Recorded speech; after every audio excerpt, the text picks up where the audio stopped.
14th of January 2023 the Hindu newspaper analysis start करते हैं।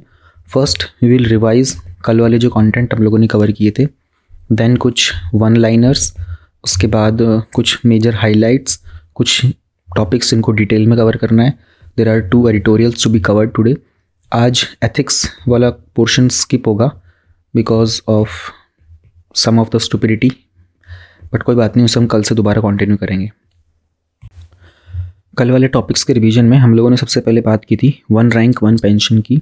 Then supreme court ने कहा था कि जो भी हमारे रिटायर्ड 25 लाख के आसपास कुछ प्रोफेशनल आर्मी पर्सनल थे, उन लोगों को ये 1 रैंक 1 पेंशन, यानी कि इर्रिस्पेक्टिव उनका क्या लेंथ ऑफ सर्विस था, उनका डेट ऑफ रिटायरमेंट क्या था, अगर वो सेम रैंक के थे उनको सेम पेंशन मिलना चाहिए। Then we talk about the Gini coefficient, किस तरीके से इनकम और वेल्थ के बारे में, मतलब इनइक्वालिटी को जताता है कि रिच और पुअर का इनकम और वेल्थ का डिवाइड क्या है। देन एक साइड इनकम होती है, एक साइड पॉपुलेशन होती है। Then we talked about this open access movement के बारे में, जहाँ पर जो भी हमारे पब्लिकेशंस वगैरह होते हैं उनको ऑनलाइन फ्रीली अवेलेबल कराने के लिए चलाया जा रहा था। Then I told you about this Budapest open access initiative and the Berlin declaration. UNESCO ने इसको सपोर्ट भी किया है। स्प्रिंट इंडियन नेवी के लिए एक स्कीम है, इसकी फुल फॉर्म हम लोगों ने कल देखी थी, supporting pole vaulting in R&D through IDX naval innovation and indigenisation organisation and technology development acceleration cell. तो नेवी के लिए 75 इंडिजिनस टेक्नोलॉजीज डेवलप की जा रही हैं। Then we talked about certain adversaries to prevent train accidents involving elephants. CAG की एक recent report में पता चला था around 63,000 animals died from 2017 till 2020 which were run over by trains. Then हवाई का जो मोस्ट एक्टिव वोल्केनो था वो रिसेंटली इरप्ट हुआ था। किलावे जो था एक एक्टिव शील्ड वोल्केनो था, एंड हवाई का जो आइलैंड लैंड मास है उसमें 51% किलावे का पार्ट है। Then we talked about this generative artificial intelligence, इसमें गिटहब है, कोपायलट 6 है, चैट GPT 1 है। बेसिकली एक काइंड ऑफ आर्टिफिशियल इंटेलिजेंस है जिसमें वो आपको कुछ भी प्रोडक्ट जनरेट करके देगा, कोई मीडिया, कोई टेक्स्ट, ऑडियो, वो आपको जनरेट करके प्रेजेंट करता है। तो ये काफ़ी एडवांस लेवल की आर्टिफिशियल इंटेलिजेंस है। रिसेंटली ओपन AI का जो चैट GPT है वो काफ़ी पॉपुलर हो रहा है, एंड माइक्रोसॉफ्ट ने इसमें $1 बिलियन का इन्वेस्टमेंट किया था कुछ सालों पहले। अभी Microsoft is planning to go for another round of $10 billion investment in this. Then we talked about the Parshuram Kund festival जो कि अरुणाचल प्रदेश में मनाया जाता है, and this is a very beautiful place. प्रधानमंत्री नेशनल अप्रेंटिसशिप मेला था, इसमें इंडिविजुअल्स को मंथली स्टाइपेंड दिया जाता है, एंड गवर्नमेंट का एम है कि अप्रेंटिसशिप को 2026 तक 60 लाख तक पहुंचाना है। Ministry of skill and development का एक प्रोग्राम था। इंसॉल्वेंसी एंड बैंक्रप्सी कोड के अमेंडमेंट के 2021 के प्रोविजंस के अकॉर्डिंगली जो भी इंसॉल्वेंसी के रेजोल्यूशन प्रोसेस होते हैं उसके लिए एक प्री पैकेज बनाया जाता है। तो वो एक प्रोसेस होता है रेजोल्यूशन के अरेंजमेंट का ही, लेकिन वो एडवांस में प्रिपेयर किया जाता है। Then we talked about the national centre for good governance. ये कैपेसिटी बिल्डिंग प्रोग्राम था, इसमें जो हमारे ऑफिसर्स वगैरह होते हैं उनको गुड गवर्नेंस के मॉडल्स के ऊपर ट्रेनिंग दी जाएगी, कुछ न्यू आइडियाज़ एंड कॉन्सेप्ट्स की बिल्डिंग की जाएगी और इम्प्लीमेंटेशन होगा। Yesterday we talked about Lohri, जिसमें basically it marks the passing of winter solstice. Winter solstice बहुत इंपॉर्टेंट है, do not skip this thing. इसको मैं एक्सप्लेन नहीं कर रहा हूँ क्योंकि बहुत सिंपल सी चीज़ है, आपकी ज्योग्राफी के NCERT में गिवन है, इतना सिंपल होता है ये, and there have been 2-3 question based on this. Then we talked about why the elected government in Delhi centre calls the shoots. और तो हमारे जो सॉलिसिटर जनरल थे उन्होंने बताया था कि यूनियन टेरिटरीज़ का जो कॉन्सेप्ट है वो है ही यही कि वो सेंटर के अंडर काम करेंगे, उनका एडमिनिस्ट्रेशन सेंटर के थ्रू किया जाता है। सॉलिसिटर जनरल के साथ साथ हम लोगों ने कल अटॉर्नी जनरल के बारे में भी बात की थी। ये सेंटर लेवल पर होते हैं, सॉलिसिटर जनरल इनके सबऑर्डिनेट्स होते हैं। एक एडिशनल सॉलिसिटर जनरल भी होते हैं, वो भी सेंटर लेवल पे होते हैं। स्टेट लेवल के ऊपर होता है advocate general. Then world is in crisis and it's not clear how long will it last. We talked about कि मोदी जी ने कहा था कि कैसे पिछले 80 सालों का जो वर्ल्ड का जो ग्लोबल गवर्नेंस मॉडल है वो इतना प्रॉपरली काम नहीं कर पा रहा है, उसमें रिफॉर्म लाने की ज़रूरत है। क्योंकि रिसेंटली जो ग्लोबल साउथ समिट चल रहा था उसमें मोदी जी ने ये भी कहा था कि इंटरनेशनल जो फोरम्स होते हैं ना, इनको रिफॉर्म करने की ज़रूरत है। Then we talked about how the vegetable prices help to cool the inflation. और हमारा जो इंडिया का टारगेट है हमारा एक 4% का है टिल 2026 तक, कि इतना इन्फ्लेशन हम लोगों को कंट्रोल रखना है। यानी कि अगर 100 रुपीज़ का कोई आइटम है तो वो 104 तक महंगा हो जाए, इससे बियॉन्ड ना जाए। बट गवर्नमेंट ने एक बैंडविड्थ दी हुई है इसके अंदर भी, कि 2% का प्लस माइनस, दैट मीन्स 2% से लेकर के 6% तक का जो ये रेंज है, इसमें जब तक इन्फ्लेशन रहेगा तो इंडिया को कोई प्रॉब्लम नहीं है। Then we talked about central और स्टेट गवर्नमेंट की कुछ मार्केट बोरोविंग्स। जो हमारी फेम 2 की स्कीम है उसमें इलेक्ट्रिक बसेज में 7000 more buses will be added. Archaeological survey of India ने कुछ आर्काइक स्तूपास डिस्कवर किए थे नालंदा में। Then we talked about this a governor and a chief minister at loggerheads. आज भी इसके ऊपर एक एडिटोरियल है और वो इंपॉर्टेंट एडिटोरियल है, तो will cover that also again, मतलब ये रिपीट हो जाएगा पूरा टॉपिक डिटेल में। Then under constitution the law declared by the supreme court is binding on all. Article 141 के अकॉर्डिंगली ये क्लियर हो जाता है। जुडिशियल रिव्यू का कॉन्सेप्ट हमारा आया था, उसके बाद बेसिक स्ट्रक्चर का कॉन्सेप्ट भी आया था।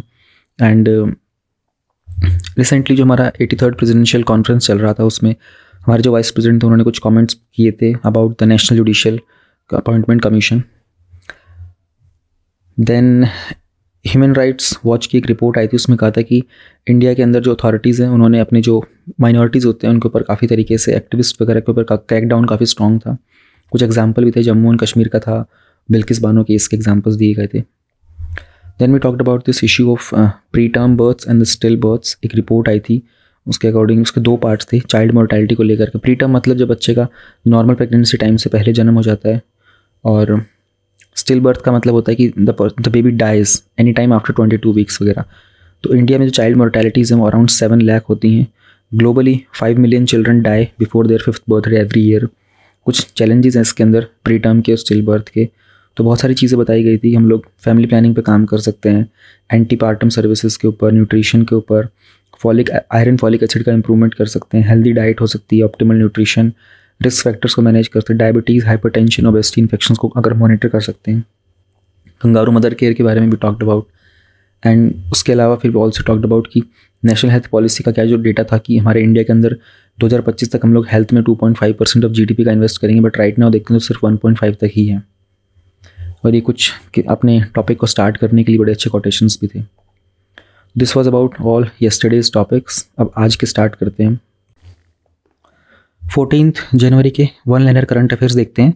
सबसे पहले सेबी ने अलाउ कर दिया है कि जो फ्यूचर कॉन्ट्रैक्ट्स होते हैं ना, उनको कॉर्पोरेट बॉन्ड के इंडेक्सेस पर जिनकी रेटिंग AA+ और उससे ऊपर होती है उनके लिए।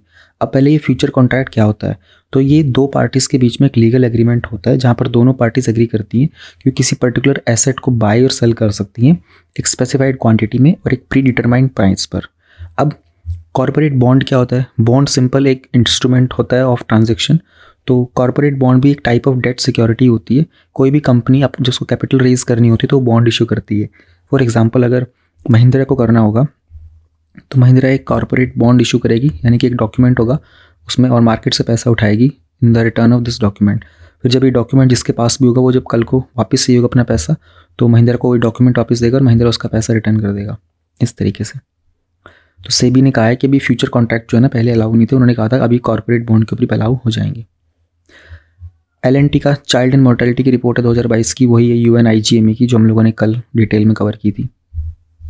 पृथ्वी 2 DRDO ने रिसेंटली एक सक्सेसफुल टेस्ट लॉन्च किया था।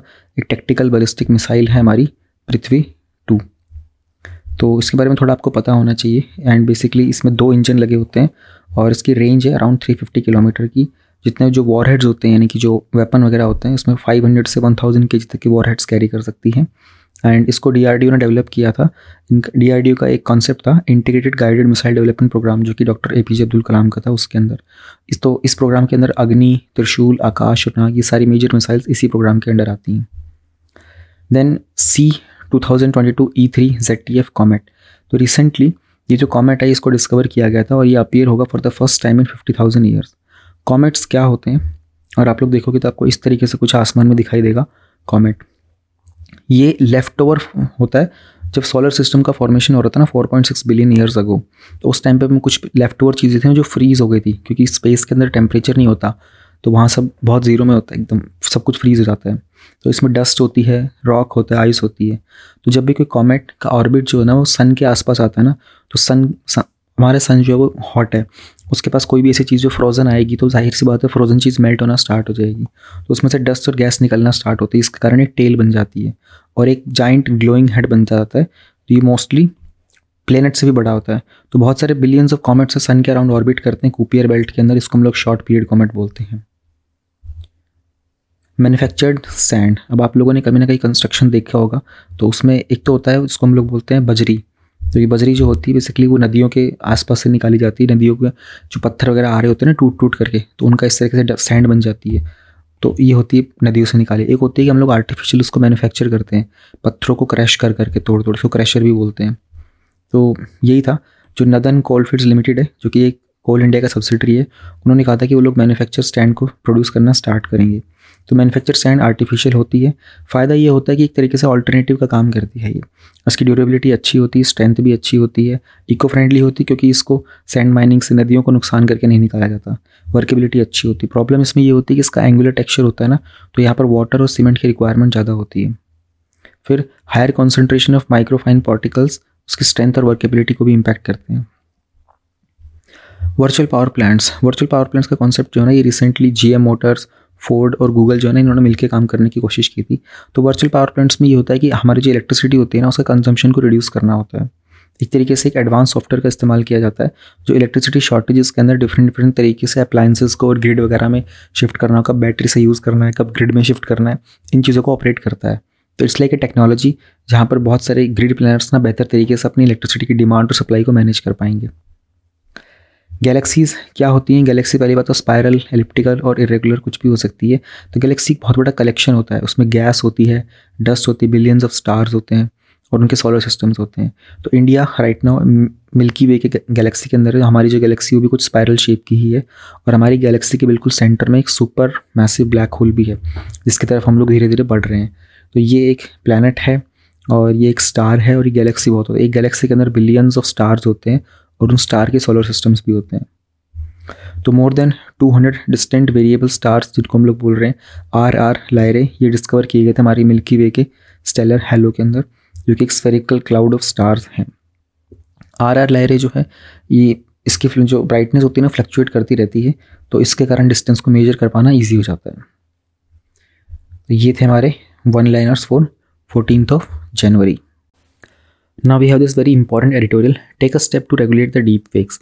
इस एडिटोरियल को लिखा है विवेक देबरॉय ने। Is the chairman of the economic advisory council to the prime minister. And Aditya Sinha ये एडिशनल प्राइवेट सेक्रेटरी हैं for policy and research to the economic advisory council to the prime minister. मैं आप लोगों से रिक्वेस्ट करूँगा इस एडिटोरियल को ना खुद बैठ के पढ़ना है एक बार। इसमें बहुत सारी ऐसी इन्फॉर्मेशन है, ऐसे कीवर्ड्स हैं, ऐसा तरीका, इसको ना लिखा बहुत सुंदर तरीके से गया है। This is like exactly how a bureaucrat should draft concepts. तो आपको इस एडिटोरियल को ना अलग से सेव करके रख लेना। लाइक दिस इज समथिंग जो आपको बाद में एग्जाम से पहले 3-4 बार रीड करना होगा। Not because of the facts that are given but because of the method, है ना, जो फ्लो इसमें मेंटेन किया गया है ना वो बहुत सुंदर है। अब इन्होंने देखो स्टार्टिंग की है, एक इंट्रोडक्शन कितना सुंदर दिया है और ना इन्होंने जिस इंट्रोडक्शन से स्टार्ट किया है ना उसी के साथ एंडिंग भी की है। This is how you maintain the structure.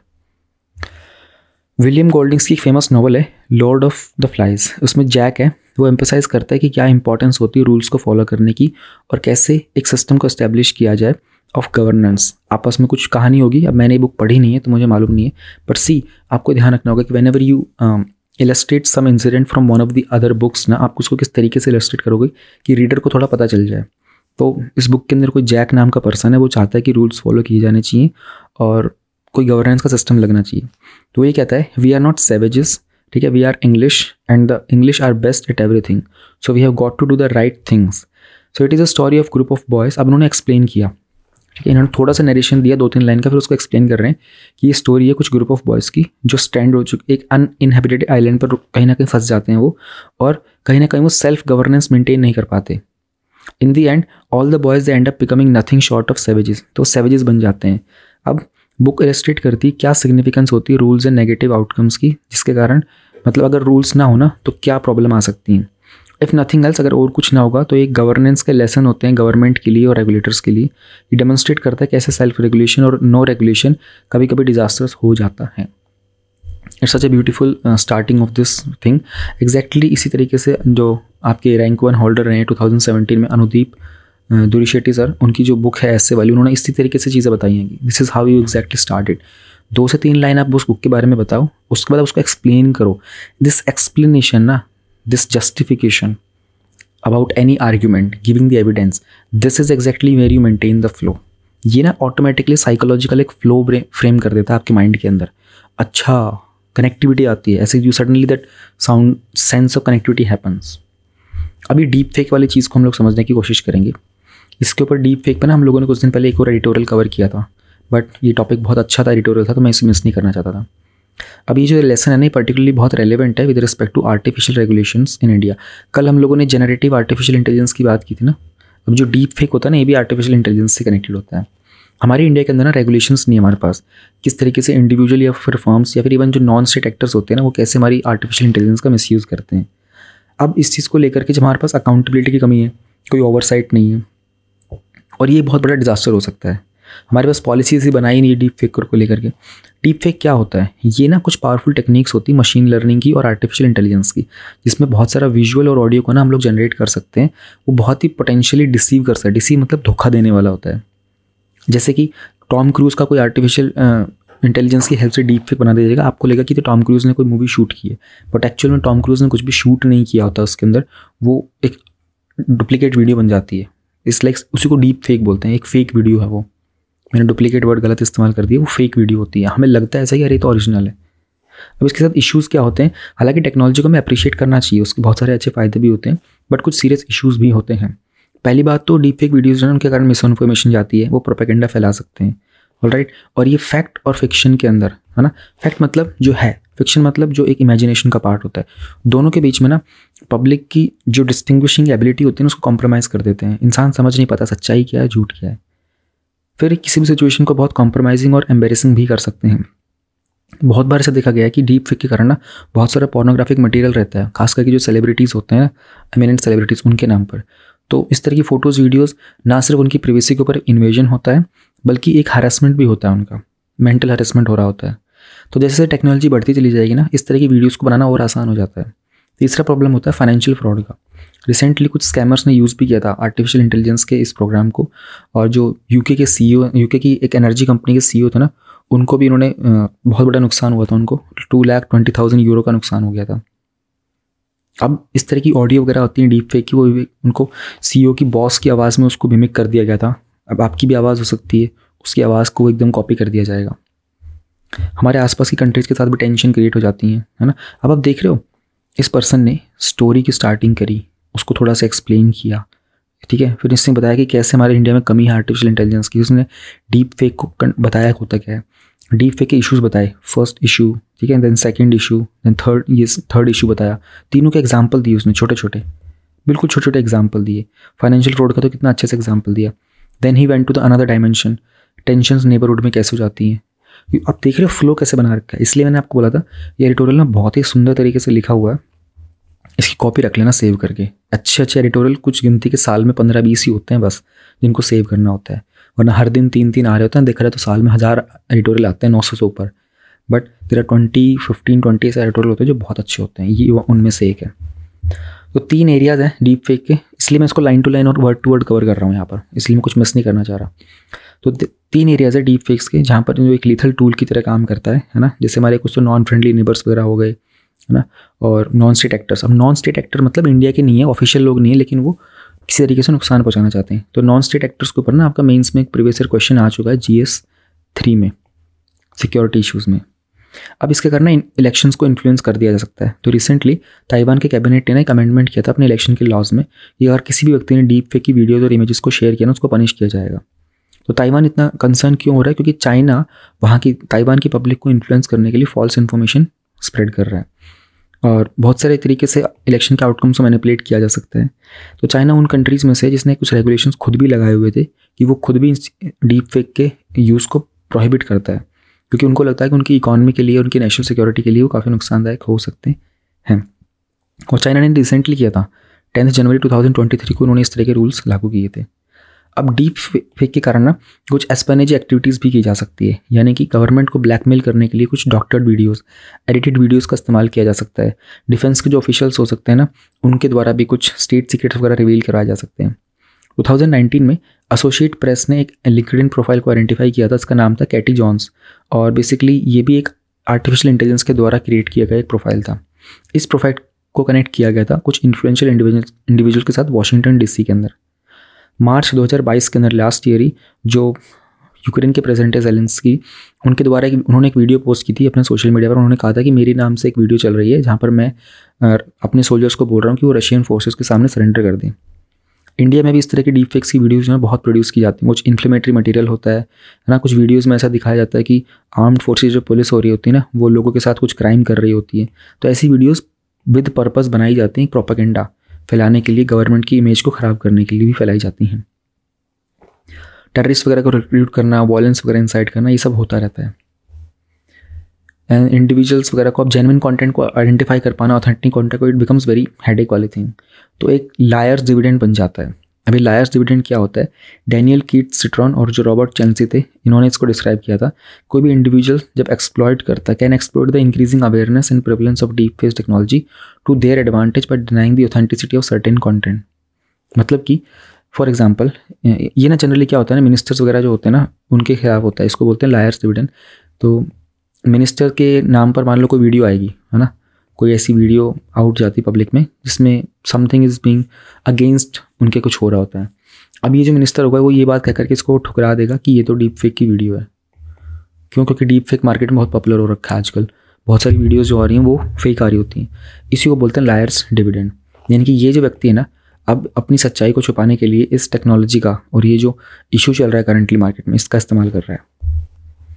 Need for legislation. Right ना हमारा इंडियन पिनल कोड जो है, जो काफ़ी पुराना है, 19th सेंचुरी का है, और हमारी इंफॉर्मेशन टेक्नोलॉजी एक्ट 2000 जो है, इसके अंदर बहुत सारे प्रोविजंस हैं जिससे हम लोग इस तरह की डीप फेक्स का मैलिशियस यूज़ से अपने आप को बचा सकते हैं। तो सेक्शन 500 है, सेक्शन 67, 67A वगैरह भी है।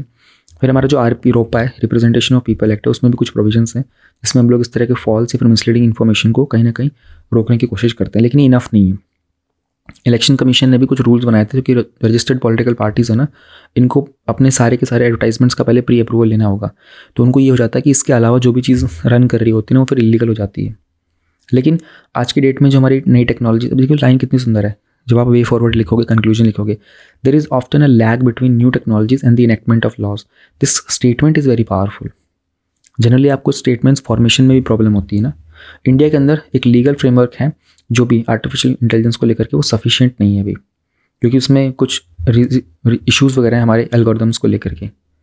तो यूनियन गवर्नमेंट ने गवर्नमेंट को एक सेपरेट लेजिस्लेशन लेके आने की ज़रूरत है।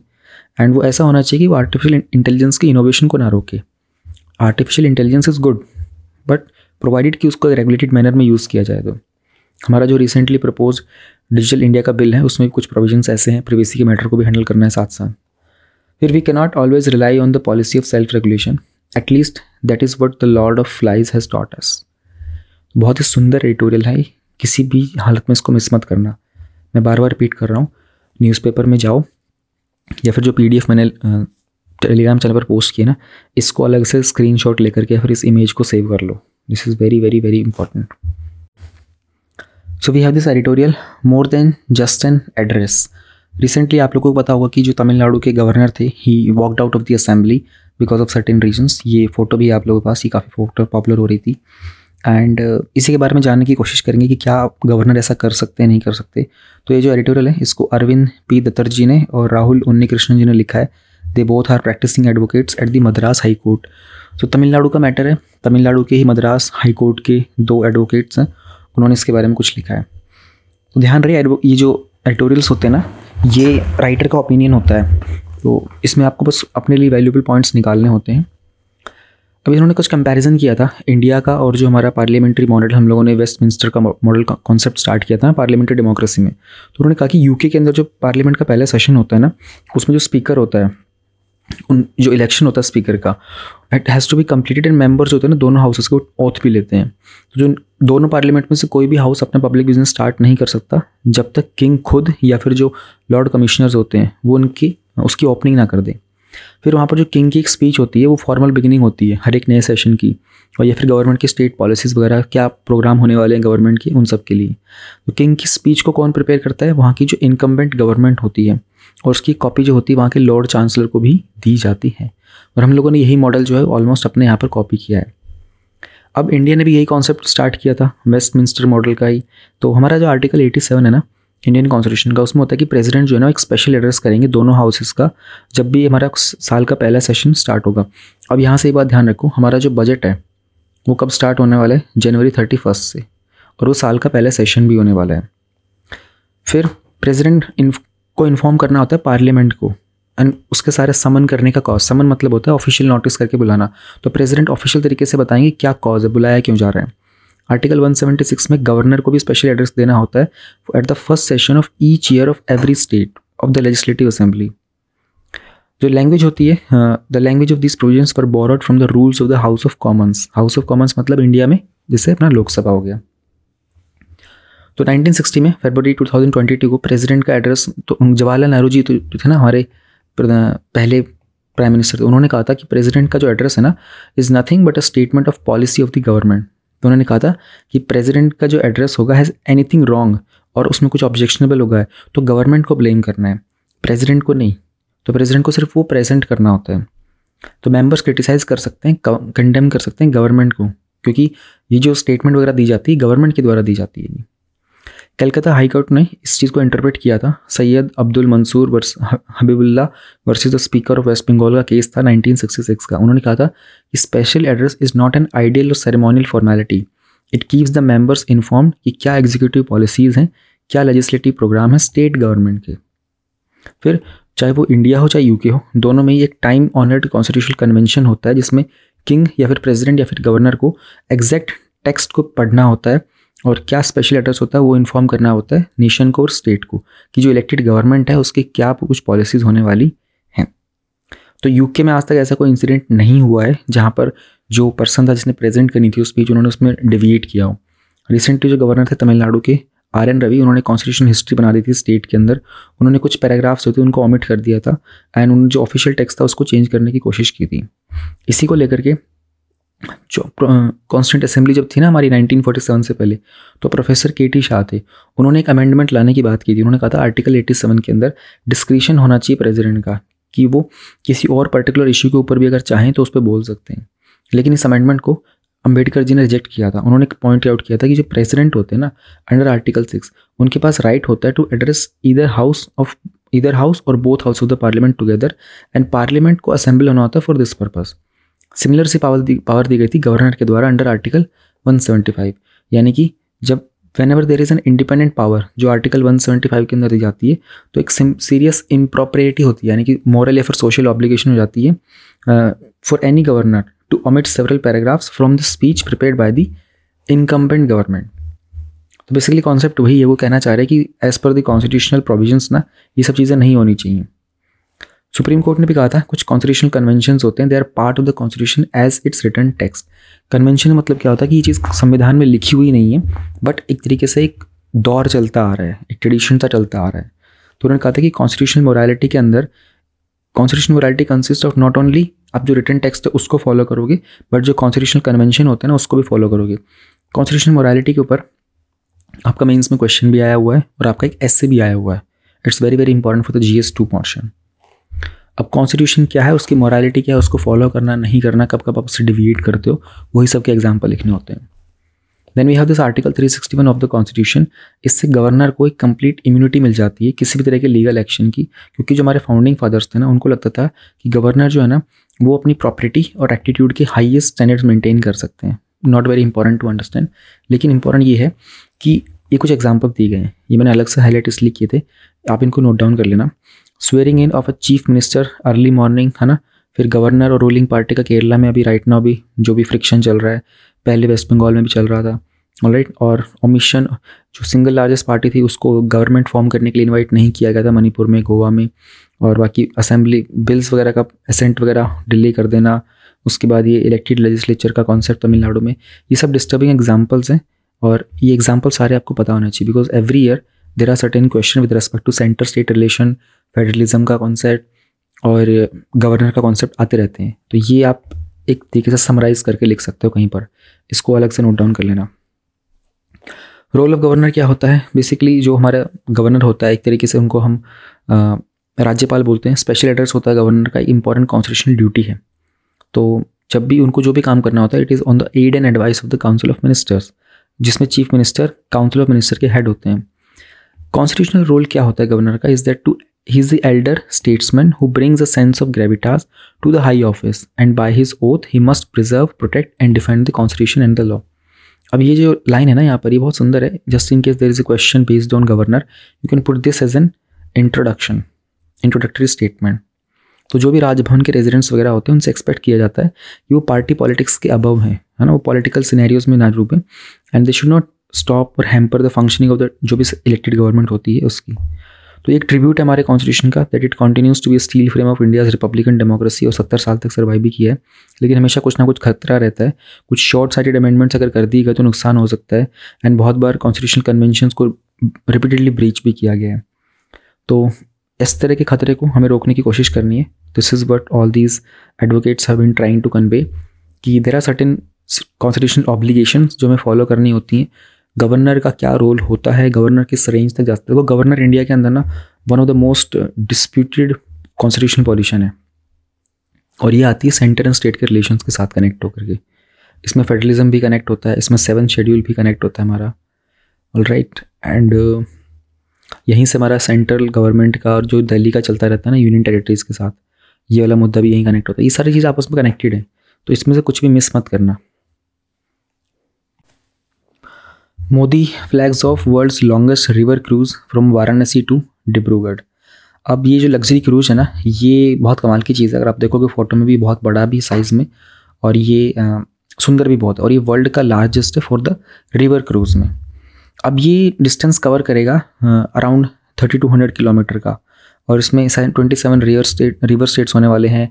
5 स्टेट्स होंगे इंडिया एंड फिर बांग्लादेश के भी. तो MV गंगा विलास क्रूज़ जो है, इसको best of the state art facilities के साथ बनाया गया था, और इसमें 51 डेज़ का एक आपको क्रूज़ टाइम मिलेगा, ट्रिप मिलेगी, और उसमें अराउंड 50 के आसपास टूरिस्ट डेस्टिनेशंस होने वाली हैं. उसमें बहुत इंपॉर्टेंट क्या है ना, उसमें वर्ल्ड हेरिटेज साइट्स हैं, उसमें हमारे नेशनल पार्क्स हैं, उसमें हमारी रिवर्स वगैरह भी हैं. तो पटना, साहिबगंज, कोलकाता हो गया, फिर बांग्लादेश में ढाका हो गया, असम का गुवाहाटी हो गया, इन सबको भी प्लान किया गया है. एंड इसकी जो पूरी की पूरी आइटनरी बनाई गई है ना, उसको इस तरीके से दिखाया है कि इंडिया का रिच हेरिटेज दिखाना है. तो अगर art and culture point of view से देखोगे ना, तो वहाँ पर भी ये चीज़ काम की है.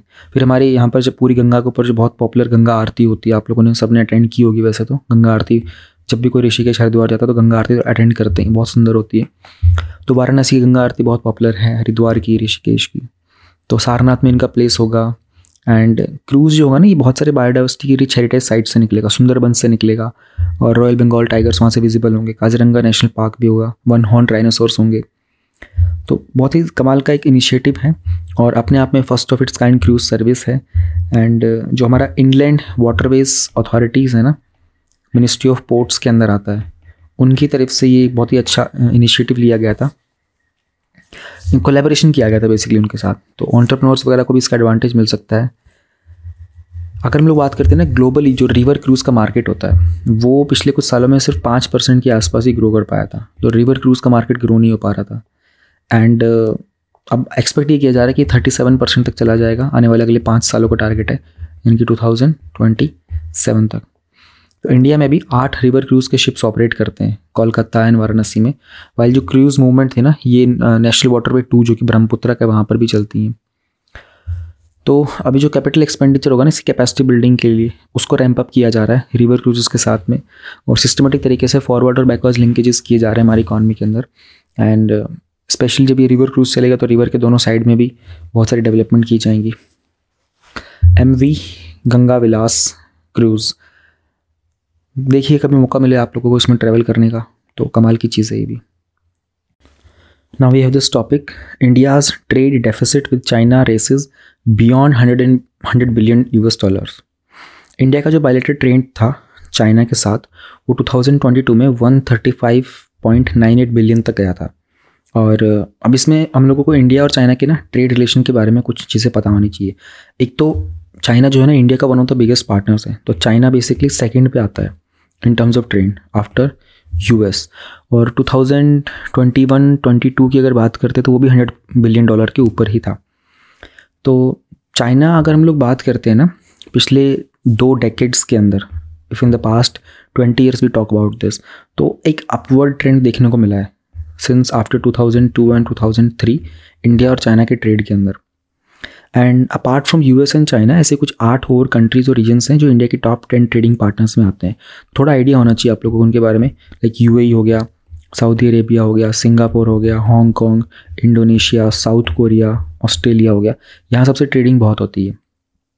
लेकिन अच्छा, कुछ इम्पोर्ट्स एंड एक्सपोर्ट के बारे में पता होना चाहिए आप लोगों को। इंडिया चाइना के साथ ऐसा क्या चीज़ें इम्पोर्ट करता है। तो जो कुछ टॉप की कमोडिटीज़ जो इंडिया बाय करता है ना चाइना से, जैसे उसमें कि कुछ इलेक्ट्रिकल मशीनरी हो गया, टीवी हो गया, और हमारे कुछ न्यूक्लियर रिएक्टर्स भी हैं, है ना, उनके बॉयलर्स होते हैं, उनकी मशीनरी है। Then we have this organic chemicals हो जाते हैं, और प्लास्टिक होता है, फर्टिलाइजर्स भी होते हैं। एंड जो मोस्ट वैल्यूड होते हैं इन सब में भी अगर हम लोग बोले कि चाइना से ऐसा मोस्ट वैल्यूएबल क्या चीज़ हम लोग इंपोर्ट करते हैं, तो मैक्सिमम जो चीज़ होती है ना वो होते हैं हमारे पर्सनल कंप्यूटर्स। चाइना से मोस्टली हमारे कंप्यूटर्स बन के आ रहे होते हैं, laptop, palm top etcetera. And उसके अलावा हमारे कुछ लिथियम आयन के सोलर सेल्स भी आते हैं, यूरिया भी बहुत आता है। But then definitely India export भी करता है चाइना को।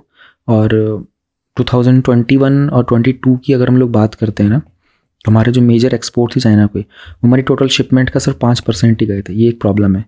एंड उसमें भी टॉप के अंदर अगर हम लोग बात करते हैं तो हमारे कुछ ओर्स होते हैं, मिनरल्स के, एलिमेंट्स के, ऑर्गेनिक केमिकल्स होते हैं हमारे, देन आयरन एंड स्टील होता है, उसके बाद एल्यूमिनियम होता है, कॉटन हम लोग काफ़ी एक्सपोर्ट करते हैं। अब प्रॉब्लम ये है कि ना हमारा इंपोर्ट ज़्यादा होता है चाइना के ऊपर। जो भी पर्सपेक्टिव हो गवर्नमेंट का, पॉलिटिकल या सिक्योरिटी चैलेंजेस को देख करके ना, तो हमारी डिपेंडेंसी इंपोर्ट के ऊपर ज़्यादा है। So somehow if we can just reverse this down ना, हमारा एक्सपोर्ट अगर चाइना को ज़्यादा हो जाएगा तो हमारी ट्रेड की जो पूरा का पूरा एक गैप है ना, इकोसिस्टम, ये बहुत बेहतर हो जाएगा। तो इंडिया इंपोर्ट करता है मोस्टली, और APIs भी होते हैं जैसे जो कोविड के टाइम पर काफ़ी पॉपुलर हो रहे थे कि हमारे जो एक्टिव फार्मास्यूटिकल इंग्रेडिएंट्स होते हैं हमारी इंडिया की फार्मास्यूटिकल इंडस्ट्री में इस्तेमाल किए जाते हैं, चाइना से आते हैं। क्यों आते हैं चाइना से? क्योंकि वहाँ पर ही चीप में मिल रहे होते हैं और इंडिया में काफ़ी कॉस्टली होते हैं, दैट्स वाई। और ये प्रॉब्लम काफ़ी रिवील हुई थी कोविड-19 के पेंडेमिक में, क्योंकि ट्रैवल के रेस्ट्रिक्शंस लग गए थे। तो जो एक्सपोर्ट था ना चाइना के APIs का, वो भी टेम्पररी रेस्ट्रिक्ट हो गया था। तो ये प्रॉब्लम आई थी। एंड अप्रॉक्सीमेटली 24% जो कोल एनर्जी जनरेट होती है इंडिया के अंदर वो आती है फ्रॉम वो उन प्लांट से जो क्रिटिकल इक्विपमेंट यूज़ करते हैं चाइना का इंपोर्ट किया हुआ। तो जब हमारी चाइना के ऊपर कुछ ओवर रिलायंस हो रही होती है ना, इसको रिड्यूस करने के लिए इंडिया ने काफ़ी स्टेप्स भी लिए थे। जैसे कि हम लोगों ने चाइनीज़ ऐप्स को बैन कर दिया था, है ना। हम लोगों ने चाइनीज़ इन्वेस्टमेंट्स को भी स्क्रूटनाइज करना स्टार्ट किया था। हमारे जो 5G के ट्रायल्स हुए थे ना, उनमें से हम लोगों ने चाइनीज़ कंपनी को बाहर रखा था। देन API के ऊपर हमारी जो डिपेंडेंसी उसे कम किया था। चाइना के जो पावर इक्विपमेंट्स आते हैं वहाँ पर हम लोगों ने इंपोर्ट में डिफेक्टो बैन लगा दिया था। एंड हम लोग कुछ एंटी डंपिंग ड्यूटीज़ भी लगाते हैं चाइनीज़ इक्विपमेंट्स के ऊपर। तो कुछ सेक्टर्स हैं, food processing, organic farming, iron, aluminium, copper वगैरह, यहाँ पर हम लोग चाइना के ऊपर अपनी डिपेंडेंसी मेंटेन करके रखते हैं, क्योंकि कुछ कारण हैं। क्या कर सकते हैं, एक तो नेबर है और वहाँ से चीप मटेरियल मिल जाता है, इसलिए। Now we have this news. Forex reserves dip up to $1.27 billion in first week of 2023, जनवरी 6 तक। अब ये फॉरेन रिजर्व होता क्या है? बेसिकली हमारे ही कुछ एसेट्स होते हैं, है ना, जो कि हम लोगों ने रिजर्व पे रखे होते हैं सेंट्रल बैंक के अंदर फॉरेन करेंसी के तौर पर। अब इसमें बॉन्ड्स भी आते हैं, हमारे ट्रेजरी बिल्स भी आते हैं, है ना, और बाकी गवर्नमेंट की सिक्योरिटीज़ भी आते हैं। लेकिन इसमें भी मोस्टली जो चीज़ें होती हैं हमारी, वो सारी की सारी US के डॉलर्स में होती हैं। कंपोनेंट्स की अगर हम लोग बात करते हैं, इसमें क्या क्या होते हैं, तो फॉरेन करेंसी के कुछ एसेट्स होंगे, कुछ हमारे गोल्ड के रिजर्व्स होते हैं, SDR होता है ना। SDR के ऊपर UPSC के प्रीलिम्स पे 2 बार क्वेश्चन आ चुका है। देन हमारे इंटरनेशनल मॉनेटरी फंड के भी कुछ रिजर्व पोजीशंस होती हैं। अब ये जो फॉरेक्स होता है, फॉरेन रिजर्व जिसकी हम लोग बात कर रहे होते हैं, इतना इंक्रीज़ हो गया, इतना डिक्रीज़ हो गया, इसकी सिग्निफिकेंस क्या है? तो हमारी जो पॉलिसीज़ होती है ना, मॉनेटरी पॉलिसीज़ में हमारे एक्सचेंज रेट को मैनेज करने के लिए उसमें सपोर्ट करता है। हमको, हमारे पास एक कैपेसिटी होती है हमारी नेशनल या फिर यूनियन करेंसी को सपोर्ट करने के लिए। फिर हमारी कितनी एक्सटर्नल वल्नरेबिलिटी है, कितना हम लोग लिक्विडिटी मेंटेन कर सकते हैं फॉरेन करेंसी का, अगर हमारे पास कोई क्राइसिस आता है उसको शॉक को अब्जॉर्ब करने के लिए भी। अब इसमें इंपॉर्टेंट जिसमें मैंने बताया ना आप लोगों को SDR के बारे में, तो SDR क्या है? ये भी एक इंटरनेशनली रिजर्व एसेट ही है और ये IMF के द्वारा बनाया गया था। एंड ये बनाया गया था 1969 में। तो ये ना ही कोई करेंसी है, लेकिन ना ही कोई क्लेम है ऑन द IMF, रादर इसको बोलते हैं पोटेंशियल क्लेम, यानी कि कुछ फ्रीली यूजेबल करेंसीज हैं IMF के मेंबर्स के लिए। तो इनको ये SDR जो होते हैं ना, पोटेंशियल क्लेम होता है, इसको उन्हीं करेंसीज़ के लिए एक्सचेंज किया जाता है। और जो वैल्यू होती है SDR की वो कैलकुलेट होती है, उसमें एक बास्केट ऑफ करेंसीज होती हैं जिसमें कि US का डॉलर आ जाता है, यूरो आ जाता है, एंड जापानीज़ येन भी आ जाता है, चाइनीज़ युआन भी आता है। जब भी चाइनीज़ युआन फिर ब्रिटिश पाउंड भी आता है।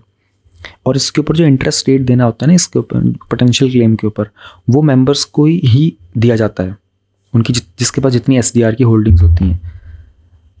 तो अगर हम लोग बात करते हैं कि क्या रीज़न क्या है, इंडिया का ये जो फॉरेक्स रिजर्व जो था ये डिक्लाइन क्यों कर रहा है, ये डिप क्यों कर रहा है, तो कुछ ऊपर के कुछ मेजर फैक्टर्स आपको बताना चाहिए। तो बेसिकली हम लोग रुपये के ऊपर बहुत रुपये को डिफेंड करना चाहते हैं, है ना। सेंट्रल बैंक जो होता है वो डॉलर सेल करता है फ्रॉम द फॉरेक्स रिजर्व ताकि हमारे रुपये को सपोर्ट कर सके कभी प्रेशर वगैरह आता है तो।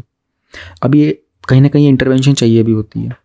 फिर कभी कभी ना US की जो फेडरेशन की जो एग्रेसिव पॉलिसी होती है उसके कारण भी होता है। एंड इन्फ्लेशन के रेट्स होते हैं, मार्केट के अंदर इन्फ्लेशन का रेट चेंज हो रहा होता है, करेंसी एक्सचेंज रेट को बदलता रहता है। फिर हमारे पास बैलेंस ऑफ पेमेंट का भी होता है, उसको भी मैनेज करना पड़ता है। गवर्नमेंट का डेट भी होता है, तो सेंट्रल गवर्नमेंट के पास जो भी डेट ऑन किया रहता है उसको हम लोग गवर्नमेंट डेट बोलते हैं। तो जिस कंट्री के पास जितना लार्ज गवर्नमेंट का डेट होगा उसको उतना ही लेस फॉरेन कैपिटल मिलता है, इसके कारण इन्फ्लेशन भी आ जाती है। तो इस केस के अंदर जो फॉरेन इन्वेस्टर्स होते हैं वो अपने बॉन्ड्स को बेच करके और प्रेडिक्ट कर लेते हैं गवर्नमेंट के डेट को एक कंट्री के अंदर। एज ए रिजल्ट क्या होता है, जो वैल्यू होती है ना हमारे एक्सचेंज रेट की वो डिक्रीज़ होना स्टार्ट हो जाती है। तो कुछ फैक्टर्स होते हैं, ये आपको टॉपिक वैसे पढ़ना पड़ेगा पूरा डिटेल में, और भी बहुत सारी बातें होती है इसमें कनेक्टेड साथ साथ। PM Svanidhi has added over 9,000 street food vendors. ये स्कीम बहुत ही इंपॉर्टेंट स्कीम है और इसको लेकर के ना 2021 में एक क्वेश्चन भी आया था, मतलब नॉट डायरेक्टली बट इनडायरेक्टली था कि can the vicious cycle of gender inequality, poverty and malnutrition be broken through micro financing of women SHG। अब टॉपिक तो हमारे सेल्फ हेल्प ग्रुप का था, उसमें कुछ एग्जाम्पल्स मांगे गए थे, तो वहाँ पर भी ये चीज़ इसका इस्तेमाल किया जा सकता था। अब ये जो स्कीम है ना PM स्वानिधि की स्कीम, इसके बारे में ये था कि ये हमारा जो आत्मनिर्भर भारत का जो पूरा का पूरा इकोनॉमिक स्टिमुलस दिया गया था ना कोविड के टाइम पर, उसकी बात है। तो ये जून 2020 में लॉन्च की गई थी। इनका काम ये था कि कुछ ना अफोर्डेबल वर्किंग कैपिटल प्रोवाइड कर देना हमारे स्ट्रीट वेंडर्स को, ताकि कोविड के लॉकडाउन में जो उनकी लाइवलीहुड बंद हो गई थी ना वो रिज्यूम की जा सके। तो इसके लिए हम लोगों ने कुछ 13,000 के आसपास वेंडिंग जोन्स आइडेंटिफाई किए थे और हमारा एम था इसके अंदर बेनिफिट्स प्रोवाइड किए जाएंगे अभी इसको 2024 तक। ये एक सेंट्रल सेक्टर स्कीम है ना। वर्किंग कैपिटल का लोन दिया जाता है रेगुलर पेमेंट के लिए, और ये स्कीम ओपन है, नई अपॉर्चुनिटीज़ मिल जाती है स्ट्रीट वेंडर्स को। और स्ट्रीट वेंडर्स बेसिकली अगर आप देखोगे तो पहले जो स्कीम अवेलेबल थी ना, तो वो थी कि 24 मार्च 2020 से पहले जिन लोगों के पास कुछ पर्टिकुलर सोर्स ऑफ इनकम था ना उनके लिए। फिर इसको फर्दर एक्सटेंड भी किया गया था, अभी ये दिसंबर 2024 तक एक्सटेंड कर दी गई है, राइट। तो इसमें एक थर्ड लोन मिलता है अप टू 50,000 का। पहला जो लोन मिलता है वो मिलता है 10,000 का, दूसरा लोन मिलता है आपको 20,000 का, तीसरा लोन मिलता है आपको 50,000 का, इस तरीके से। तो एक्सटेंशन करने का भी बड़ा बहुत पॉजिटिव कॉन्सेप्ट है, क्योंकि इसमें सक्सेस बहुत मिली थी। तो इसमें स्वानिधि से समृद्धि करके भी एक कॉम्पोनेंट ऐड किया गया था। अगर आप लोग देखो ना 2021 के अंदर इसी स्कीम के अंदर एक नया कॉम्पोनेंट ऐड किया गया था, उसको बोलते हैं स्वानिधि से समृद्धि। उसका काम ये था कि इसके जो बेनिफिशरीज वगैरह होते हैं ना उनकी फैमिलीज़ वगैरह को भी मैपिंग करना, उनका सोशियो इकोनॉमिक प्रोफाइल क्या चल रहा है। तो इसलिए स्कीम के अंदर पहले तो इसको बनाया ऐसे टाइम पे गया आत्मनिर्भर भारत के साथ, फिर इसमें कॉम्पोनेंट ऐड किया, फिर इसको एक्सटेंड भी किया गया। There are multiple things that have happen in this thing scheme. उस पॉइंट ऑफ व्यू से इसको याद रखिएगा। अच्छा एग्जाम्पल है कि मोर देन 9,000 जो स्ट्रीट फूड वेंडर्स थे, they have been on board on the food delivery platforms like Swiggy Zomato as part of this scheme. अभी मार्केट काफ़ी वाइड हो चुका है। टोटल जो सेल्स थी इन फूड वेंडर्स की वो 21 करोड़ तक चली गई थी। तो ये अच्छी बात है, यही हम लोगों को दीज आर द स्कीम्स जो बहुत छोटे छोटे तरीके से हमारा जो जेंडर इनइक्वालिटी, पॉवर्टी, मालन्यूट्रिशन जो साइकिल्स होते हैं उसको ब्रेक करने की कोशिश करती है। इन्हीं को हम लोग माइक्रो फाइनेंसिंग के कॉन्सेप्ट्स बोलते हैं।